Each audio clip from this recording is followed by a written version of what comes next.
اللہ فرماتا ہے ما یفعل اللہ بعذابکم، وہ تمہیں عذاب دے کے کیا کرے گا؟ ذرا لہجہ دیکھیے، ذرا انداز، ما یفعل اللہ بعذابکم،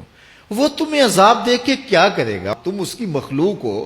اپنے دستے قدرت سے اس نے تمہیں بنایا ہے، تو وہ تمہیں عذاب دے کے کیا کرے گا؟ اس کی ضرورت نہیں ہے کہ تمہیں عذاب دے، نہ اس کی چاہت ہے کہ تمہیں عذاب دے،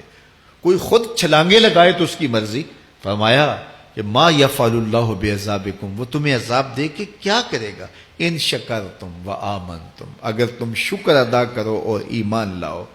تو وہ تو قدردان ہے جو کوئی اس کا شکر کرتا ہے اور جو اس پر ایمان لاتا ہے۔ تو اللہ اس کے لیے عذاب نہیں رکھا، اس کے لیے رحمتیں رکھی ہوئی ہیں۔ تمہیں دستے قدرت سے بنایا ہے اور وہ تمہیں خوش دیکھنا چاہتا ہے، تمہیں خوشحال دیکھنا چاہتا ہے، تمہیں سرشار دیکھنا چاہتا ہے، تمہیں نہال دیکھنا چاہتا ہے، تمہاری زندگی کو خوشگوار دیکھنا چاہتا ہے۔ تم نے اپنے آپ کو خود اپنے اعمال کی وجہ سے مصیبتوں میں ڈالا ہے، تو کہا شکر کرنے کی عادت ڈال لو، دیکھنا پھر اللہ تعالیٰ جل شانہ کی رحمتیں تمہارے اوپر کس طرح اترتی ہیں، اس کی نوازشیں تمہارے اوپر کیسے برستی ہیں۔ توکل اگر ہم سیکھ جائیں تو توکل ایک ایسی دولت ہے کہ جو خوشحال زندگی کی ضمانت بنتی۔ جب ہم اللہ پر توکل نہیں کرتے اور ہم سمجھتے ہیں یہ سب کچھ ہماری محنت کا نتیجہ ہی ہوگا، اور نتیجہ جب نہیں آتا تو پھر ہم بے چین مضطرب ہو جاتے ہیں، اور جب ہم اس پہ توکل کر لیں تو پھر ہمارا صرف اتنا ہی کام ہے کہ میاں ہم یہ کام کر رہے ہیں، بس یہ حکم، ہم بیج بو رہے ہیں، بس یہ حکم ہے اور بو رہے ہیں، باقی اس پہ بھروسہ ہے، یہ کام اس کا ہے کہ اس نے اس کو اگانا ہے، اس کے اوپر پھل لگانے ہیں۔ تو جب اس پہ توکل ہو جائے تو بندہ سوکھا رہتا ہے، ورنہ بندہ مشکل میں مبتلا ہو جاتا ہے۔ بسا اوقات ایسا ہوتا ہے کہ بندہ ایک منصوبہ تیار کرتا ہے، اس کا عملی نتیجہ اس کو سامنے نظر آ رہا ہوتا ہے، لیکن نتیجہ بالکل الٹ جاتا ہے۔ سید علی المرتضیٰ فرماتے ہیں میں نے اپنے ارادوں کی شکست سے ہی اپنے رب کو پہچانا ہے، کہ میں ایک منصوبہ تراشتا ہوں کہ یہ اور یوں ہوگا اور وہ ہونا چاہیے، لیکن نتیجہ وہ نہیں آتا، تو کوئی طاقت ہے اس کا جو نتیجہ بدل دیتی ہے۔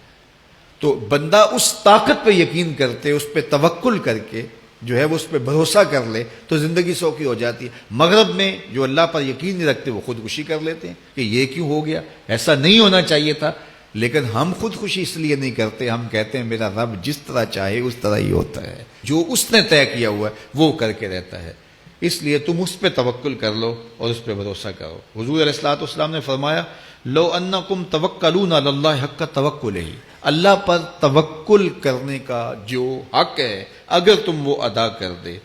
تو فرمایا اللہ تمہیں ایسے رزق عطا کرے جیسے پرندوں کو عطا کرتا ہے۔ ہمارا تو کاروبار ہے، یہ فیکٹری ہے، یہ دکان ہے، یہ ہماری نوکری ہے،